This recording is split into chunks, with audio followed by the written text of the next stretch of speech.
Which one state you wish to go to on your first visit to the US? New York, Florida, New Hampshire, or good old Texas? No matter the choices we give you, you most likely would pick a flourishing state. Now, guess which state is this? Well, it's Mississippi. Unfortunately, the worst state in the United States. But why so? US News says, Mississippi ranks 48th in overall ranking. This state has the nation's lowest per capita income at a little over $46,000 per year, and the highest percentage of people living in poverty at more than 18%. Now, this may just be the tip of the iceberg, as the quality of living here is dramatically downright low compared to other states.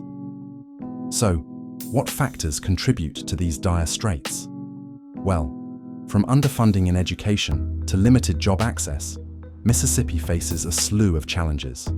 Plus, its economy is still heavily reliant on agriculture and hasn't adapted to modern industrial and technological advancements. Given Mississippi's current status, let's have a rundown of the reasons why it has earned the unfortunate title of the worst state in America.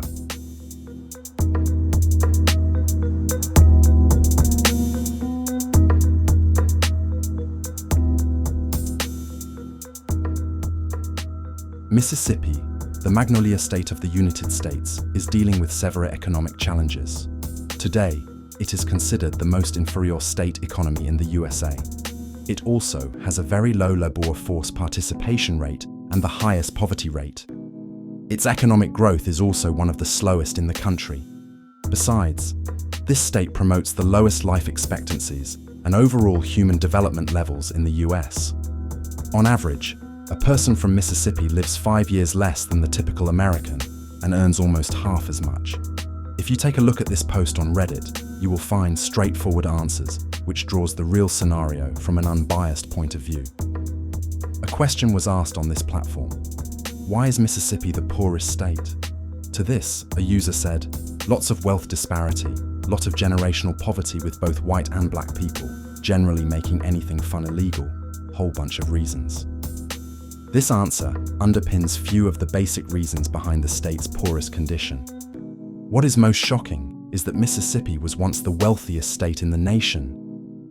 Their downfall is comparable to a situation like if Luxembourg, known for its wealth, were to become as poor as Moldova within the EU. It once had a booming economy, largely due to its cotton plantations. The state faced devastating changes post-Civil War and during the Civil Rights Movement. CNBC once compared Mississippi with other states. They said, buying a home or renting an apartment in Meridian, Mississippi will cost you roughly half of what it would in Bozeman, Montana. You will be shocked to know that despite being known as the worst state, everything else is cheaper there too.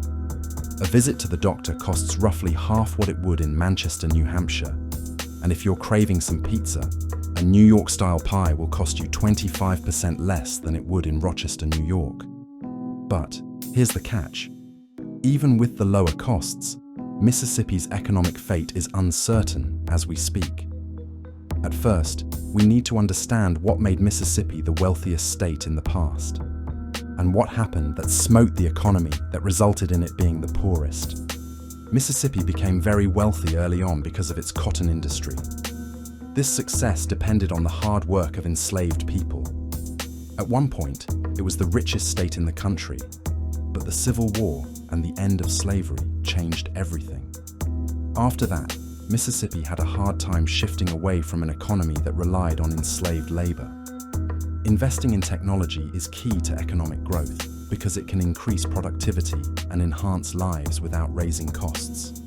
For instance, waterproof technology in items like shoes, bags, phones, and electronics keeps them safe from water damage. This kind of innovation might seem simple, but it makes a big difference in daily life by improving comfort and quality. In Mississippi, trying new technologies and innovation could be part of the solution. By investing in education, infrastructure, and technology, the state could attract new businesses and create job opportunities.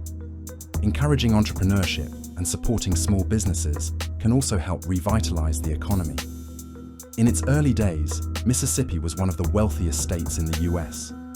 This state's initial economic success was built on plantations that relied on unpaid labor. With cheap labor and fertile land, Mississippi rolled in its cash crops, which were in high demand worldwide. The prime economic components, such as land, labor, and capital, were skewed.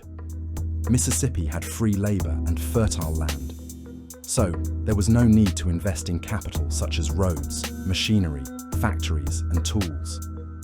During this period, slaves were viewed as investments to increase productivity, not just as workers. Wealthy plantation owners preferred to acquire more slaves and provide them with basic tools, rather than invest in automated farm equipment. Moreover, Mississippi's land wasn't just fertile. It was crisscrossed by waterways from the Mississippi Delta.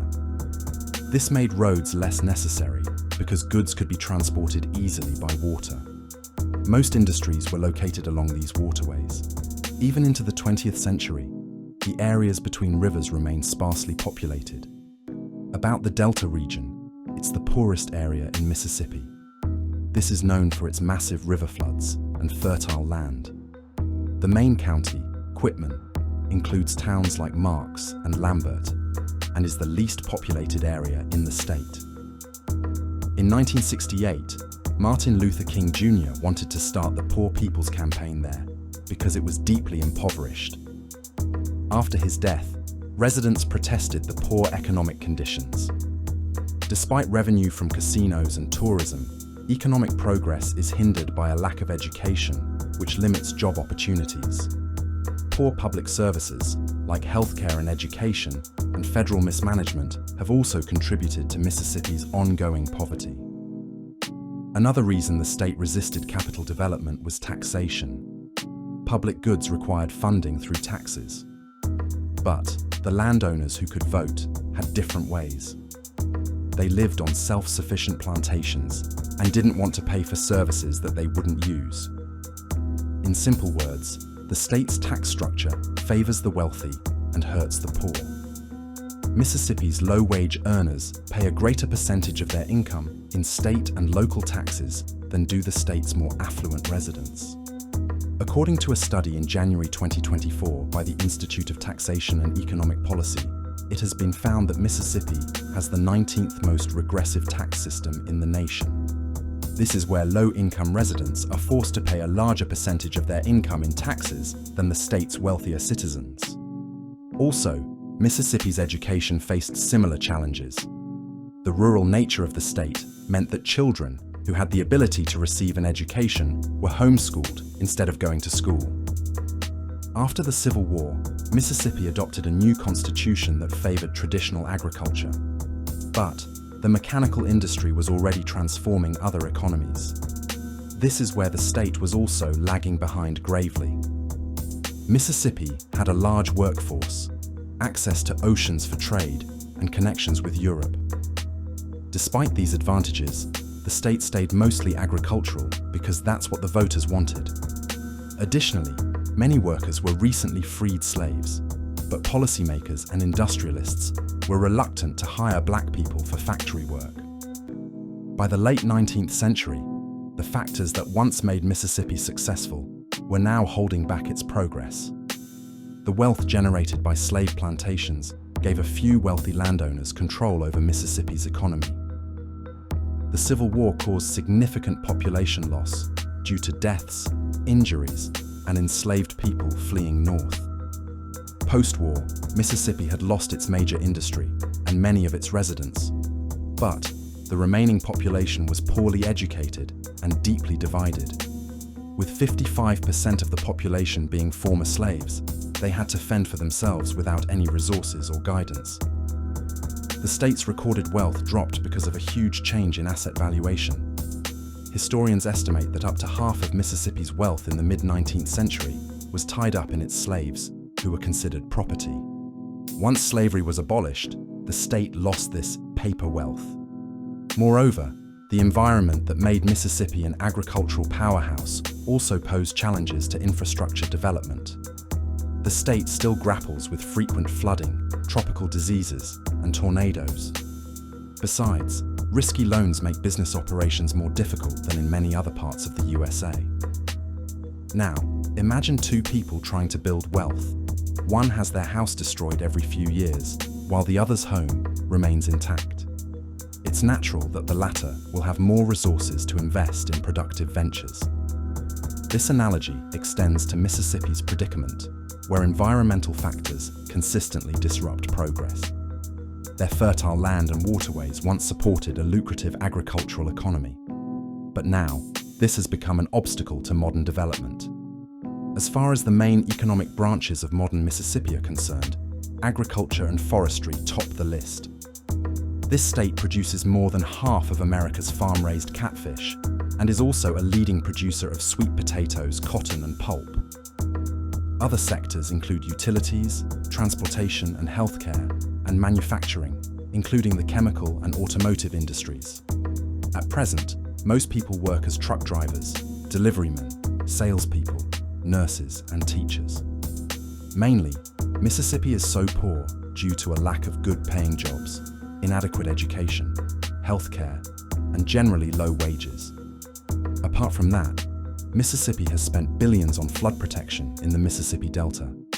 It's an enormous investment that other states could use for advancing projects. Even after putting in these efforts, natural disasters continue to cause economic damage.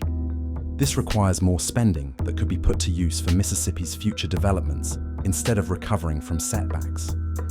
As capital and labor can move freely in the US, talented people and wealthy investors often leave Mississippi for states with better resources and stability.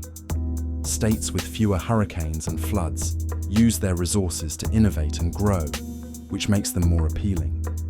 Although Mississippi holds the title of the poorest state in the USA, this doesn't indicate the area is destitute.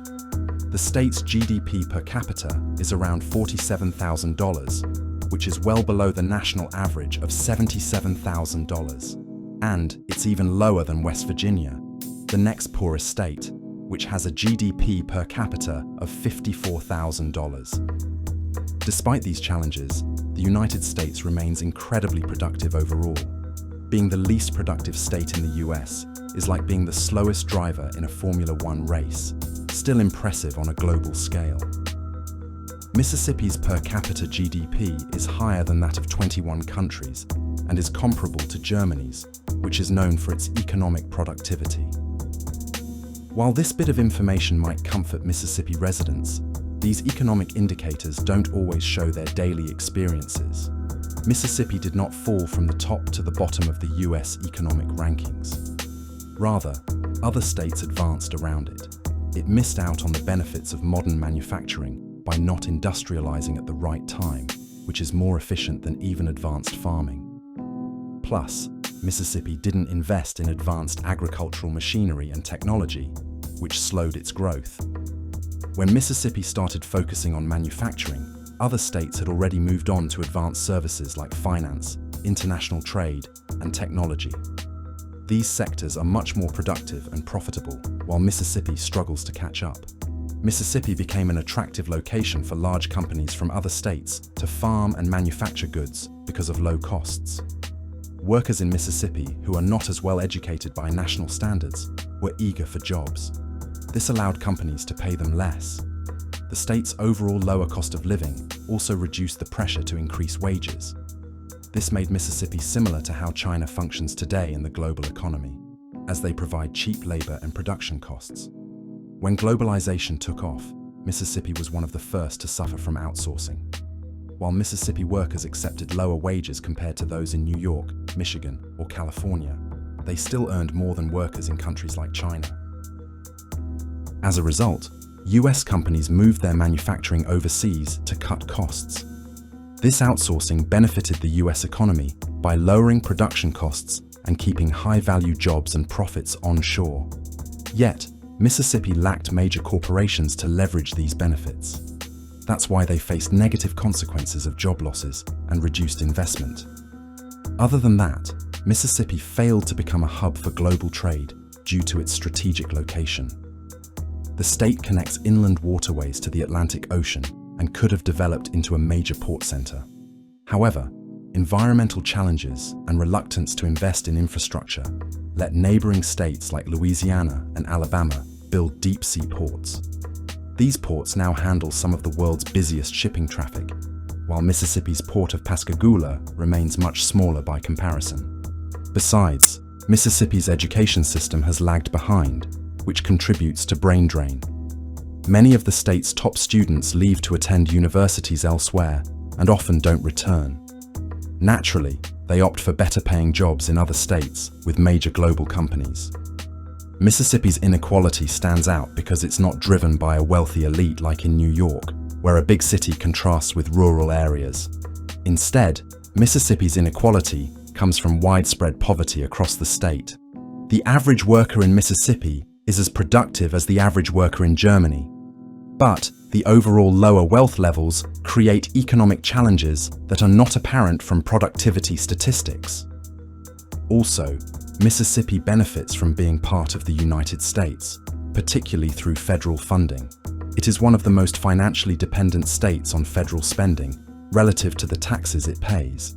For example, while California contributes $5 in federal taxes for every $1 it receives in direct support, Mississippi only sends $1.19 for every $1 it gets back. Mississippi's resilience is also noticed by its position within the U.S. political and economic framework. As long as the state remains part of the United States, it is unlikely to fall too far behind economically. The combination of federal support, military contracts, and political representation helps prop up an economy that might struggle more than it does now. Mississippi has improved its economy not just through federal aid, but also by using its own resources wisely. While the state was slow to adopt newer industrial and service-based economic models, it has focused on its strengths. For example, its lower cost of living is a big advantage for businesses that want to cut their operating expenses. This makes Mississippi an appealing place for companies looking to save money. For reference, according to Forbes Advisor, Mississippi has the lowest cost of living in 2024. Residents spend a little over $32,000 annually, which is over $23,000 less than Hawaii. However, despite the stark gap, Mississippi residents ranked 49th for disposable income, just ahead of Hawaiians. Let's talk numbers once more for clarity. When it comes to size, Mississippi has a GDP of $140 billion, ranking it as the 38th largest U.S. state by total economic output. If Mississippi were an independent country with federal support, it would rank as the 60th largest economy worldwide, which would be comparable to Morocco and Ukraine. When we look at GDP per capita, Mississippi's figure stands above $47,000. Although this is low by US standards, it is quite respectable on a global scale as it aligns with countries like Germany. In terms of stability and confidence, Mississippi benefits from being part of the US economy, which uses the world's reserve currency. This economic support system helps cushion the state against severe downturns. However, the increasing frequency and severity of natural disasters slightly undermine this stability. Mississippi's economic growth has been relatively weak. Over the past decade, the state's economy has grown at an annualized rate of around 1%. While this is a positive trajectory, it lags behind the growth rates of many other US states. These factors place Mississippi in a middle position overall and lower on the US state scenario. A logical point of comparison for Mississippi is Florida, which is another state in the same region. But, with a few key changes, Florida has become one of the most promising economies in the US. Florida's recent economic success can offer insights into how Mississippi might improve its economic standing. Florida has effectively capitalized on its geographical advantages, economy, and investment in infrastructure and education. These factors have contributed to its economic growth and development. In contrast to that, Mississippi has struggled with industrialization and has been slow to adapt to the evolving economic scene. Even after facing hardship and challenges, Mississippi's resilience deserves praise. The state's ability to maintain a productive economy speaks to its underlying strengths, despite its lower GDP per capita and slower growth rate. Mississippi's high level of federal support and strategic resource utilization help sustain its economy. Moreover, Mississippi's story points out the importance of adaptability and forward-thinking policies. While the state has faced obvious obstacles, there are opportunities for improvement. Investing in education, infrastructure, and technology can help Mississippi attract new industries and retain talent. To sum up, while Mississippi faces numerous economic challenges, it also has a world of potential. By learning from successful states like Florida and implementing strategic investments, Mississippi can improve its economic standing. No doubt their resilience and adaptability will be conspicuous to overcoming the challenges and finding opportunities for growth and development. So now, which place and economy do you want us to talk about next time? Ponder it over and let us know as you switch between maps and brainstorm on your own. Until next time.